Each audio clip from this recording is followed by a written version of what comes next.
যদি আপনি বাস্তবে সত্যিই কিছু করতে চান, তাহলে কোনো না কোনো রাস্তা ঠিকই খুঁজে পাবেন। আর যদি কিছু করতে না চান, তাহলে আপনি অজুহাতও ঠিকই খুঁজে পাবেন। জীবনের সবাইকে গুরুত্ব দাও। যে ভালো সে তোমার সাথ দেবে, আর যে খারাপ সে তোমায় শিক্ষা দেবে। সবাই বলে বেশি হাসলে নাকি কপালে দুঃখ আসে, তাহলে বেশি কাঁদলে কেন কপালে সুখ আসে না? ছোট ছোট কথাগুলো মনে রেখে দিলে বড় বড় সম্পর্কগুলো ভেঙে যায়। যার বাবা নেই তার দুনিয়ার অর্ধেক নেই, আর যার মা নেই তার পুরো পৃথিবী নেই। পৃথিবীতে নিজের স্বার্থ ছাড়া কেউ কারোর পাশে থাকে না। কি আছে এই ভালোবাসা নামক শব্দের মধ্যে, যার কারণে প্রতিনিয়ত হাসি খুশি থাকা মানুষগুলোও ধুকে ধুকে মরে যায়।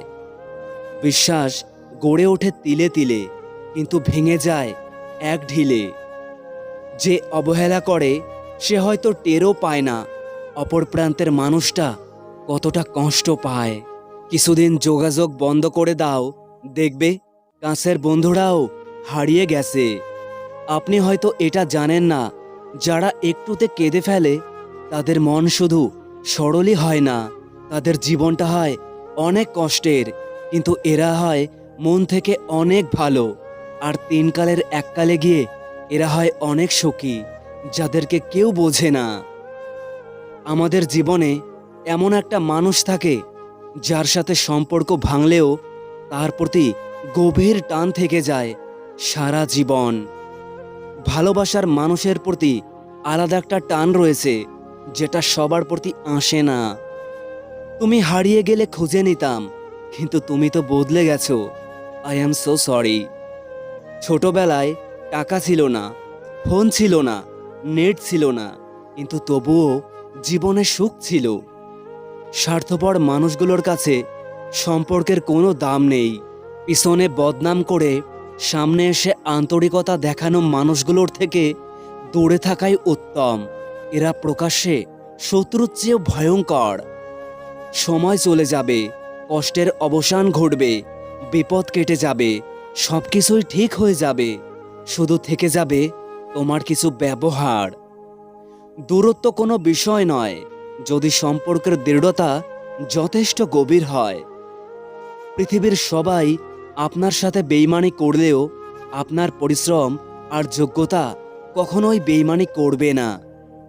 মানুষ দুটি সময় চুপ করে থাকে, যখন তার কথা বলার মতো কিছু থাকে না, অথবা তার বলার মতো অনেক কিছু থাকে কিন্তু সে বলতে পারে না।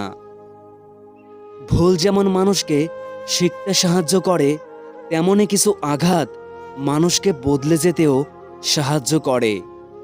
ভুল পথে হাঁটলে যেমন বারবার হোঁচট খেতে হয়, তেমনি ভুল মানুষের সাথে চললে জীবনে বারবার ঠকতে হয়। কথা এমনই একটা জিনিস, যেটা দিয়ে কাউকে ভালো রাখা যায়, আবার কাউকে জিন্দা লাশও বানিয়ে দেওয়া যায়। মেয়েদেরকে স্যাক্রিফাইস শেখাতে এসো না বস। ওরা ওদের প্রাণের চেয়েও প্রিয় মানুষ মা বাবাকে ছেড়ে শ্বশুরবাড়ির মানুষদের আপন করে নেয়। আমাকে নিয়ে কখনো যদি কারোর কাছে মন্দ গল্প শোনো, তবে বুঝে নিও তার সাথে একসময় আমার খুব ভালো সম্পর্ক ছিল। চোখ যারে চায় সে কালো হলেও তাকে সুন্দর দেখায়। মানুষের প্রিয় হতে অর্থনৈতিক যোগ্যতা লাগে। অর্থশূন্য মানুষ কখনোই কারোর প্রিয় হয় না। অন্যের জীবন নষ্ট করে নিজের শখ পূরণ করার নামই হলো প্রেম, আর নিজের জীবন বিসর্জন দিয়ে অন্যকে ভালো রাখার নামই হলো ভালোবাসা। বিশ্বাসযোগ্য মানুষটাই আজ বিশ্বাসঘাতক। মানুষই একমাত্র প্রাণী যে পুরোপুরি সফল জীবনযাপন করেও আফসোস নিয়ে মৃত্যুবরণ করে। তুমি ভেঙে পড়েছো, সেটা কাউকে বোঝাতে দিও না, তাহলে সে তোমায় আরো বেশি করে ভেঙে দিয়ে চলে যাবে। রাগ সেই করে যার মধ্যে ভালোবাসা অতিরিক্ত থাকে। যাকে হারানোর সবচাইতে ভয় বেশি, সেই সবার আগে দেখবে হারিয়ে যায়। মেয়েরা প্রথম থেকেই যাদের পাত্তা দেয় না, শেষে তাদের প্রেমেই পরে বেশি। ভুল মানুষকে ভুলে যাওয়াই উত্তম। সব মেয়ে টাকার পাগল হয় না, কিছু কিছু মেয়ে একটু ভালোবাসা পেলেই খুশি। জোর করে কাউকে যেমন ভালোবাসা যায় না, তেমনই জোর করে কারো ভালোবাসাও পাওয়া যায় না। ভালোবাসলেই ভালোবাসা পাবে এটা ভাবা ভুল, কারণ দুনিয়াটা এখন স্বার্থপর, শুধুই নিতেই জানে, দিতে নয়। নিজের বউকে তারাই রানীর মতো করে রাখেন, যাদের মন মানসিকতা রাজার মতন। আর যারা বউকে দাসী করে রাখতে চায়, তাদের মন মানসিকতা দাসের মতো। বাবাদের টাকা সন্তানেরা যত সহজে ভোগ করতে পারে, সন্তানদের টাকা বাবারা অত সহজে ভোগ করতে পারে না। একটা মেয়ের জীবনে তার সবচেয়ে বড় পাওয়া হলো একজন কেয়ারিং হাজবেন্ড। যাকে তুমি ভালোবাসো তাকে নয়, যে তোমাকে ভালোবাসে তাকে ভালোবাসো। দেখবে জীবনে ভালোবাসার অভাব হবে না। কাউকে খুব হাসি খুশি দেখলে চট করেই কোনো খোঁচা মেরে কথা বলবেন না। এমনও হতে পারে ওই হাসিটুকুর জন্যই সে অনেক দিন ধরে অপেক্ষা করছে। পারলে তার হাসিতে আপনিও কিছু যোগ করুন। ধাক্কা দিয়ে ফেলে দেওয়ার মতো মানুষের অভাব নেই, কিন্তু পড়ে যাওয়া মানুষের হাতটি ধরে টেনে তোলার মতো মানুষের বড্ড অভাব। ভিক্ষা দিতে না পারো, খারাপ ব্যবহার করো না। সাহায্য করতে না পারো, কিন্তু নিরাশ করো না। উপকার করতে না পারো, কারো ক্ষতি করো না। ভালোবাসতে না পারো, কিন্তু তাকে ঘৃণা করো না। মন বোঝার মতো কেউ নেই, অথচ ভুল বোঝার লোকের অভাব নেই। গুরুত্ব আর অপেক্ষা দুটোই দূরে না গেলে বোঝানো যায় না। কাছে থাকলে যে দামি জিনিসটাও সস্তা মনে হয়। হাসতে নিজেই শেখো প্রিয়, কাঁদতে তো পুরো দুনিয়ায় শিখিয়ে দেবে। প্রশংসা তুমি যত ইচ্ছা করো, কিন্তু অপমান ভেবেচিন্তে করো, কারণ অপমান হলো সেই ঋণ যা পেলে সবাই সুদ সমেত ফেরত দেয়। মানুষ চিনতে না পারার জন্য লজ্জার কিচ্ছু নেই, কারণ অমানুষগুলো দেখতে ঠিক মানুষেরই মতোই। আমরা কারো কাছে ভালো, আবার কারোর কাছে খারাপ। আসল সত্যিটা কি জানো? যার মন মানসিকতা যেমন, তার কাছে আমরা তেমন।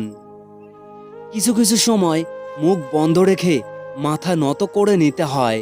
এর অর্থ তুমি পরাজিত নও, তুমি পরিণত। অর্ধেক সময় পেরিয়ে গেল জীবনটাকে বুঝতে বুঝতে, আর এখন বাকি সময়টা কেটে যাচ্ছে বাস্তবতার সাথে লড়তে লড়তে। 1 বছরে 10টা বন্ধু বানানো সহজ, কিন্তু একটা বন্ধুকে 10 বছর টিকিয়ে রাখা অত্যন্ত কঠিন। বিনা কারণে যখন দেখবেন আপনার শত্রু বেড়ে গেছে, তাহলে বুঝবেন আপনি একজন সফল ব্যক্তি। ব্যর্থতায় নয়, মানুষ হিংসা করে সফলতায়। আপনি আগ্রহ না দেখালে যে মানুষটা নিজে থেকে কখনো আপনার কথা চিন্তাও করে না, সেই মানুষটা আপনার না। তাকে অযথা বিরক্তি করা বাদ দিন।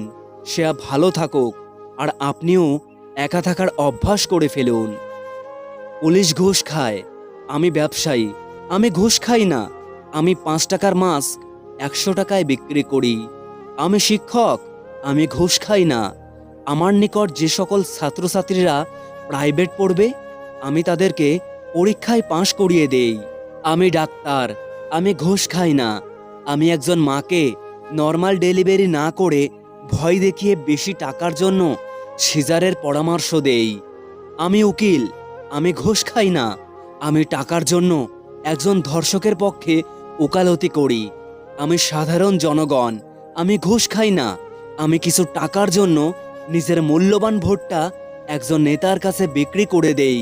মেয়েরা মা হওয়ার পর তাদের বক্তব্য এরকম হয়, মা হওয়ার পর শিখেছি কিভাবে 1 ঘন্টার স্নান 5 মিনিটে করতে হয়। মা হওয়ার পর শিখেছি কিভাবে রাতের পর রাত না ঘুমিয়ে কাটিয়ে দিতে হয়। মা হওয়ার পর শিখেছি কিভাবে হাজারো কষ্ট দাঁতের দাঁত চেপে সহ্য করতে হয়। মা হওয়ার পর শিখেছি কিভাবে ঘন্টার পর ঘন্টা খাবার নিয়ে বসে থাকতে হয়। মা হওয়ার পর শিখেছি কিভাবে নিজের খাবারটা না চিবিয়ে শুধু গিলতে হয়। মা হওয়ার পর শিখেছি আমিও কারোর আদরের মেয়ে ছিলাম। তো প্রিয় বন্ধুরা, ভিডিওটি ভালো লাগলে অবশ্যই লাইক, কমেন্ট এবং সাবস্ক্রাইব করবেন, কারণ আপনার এক একটি লাইক এবং সাবস্ক্রাইব আমাদের পরবর্তী ভিডিও বানাতে অনেক এনার্জি যোগায়। ভালো থাকবেন।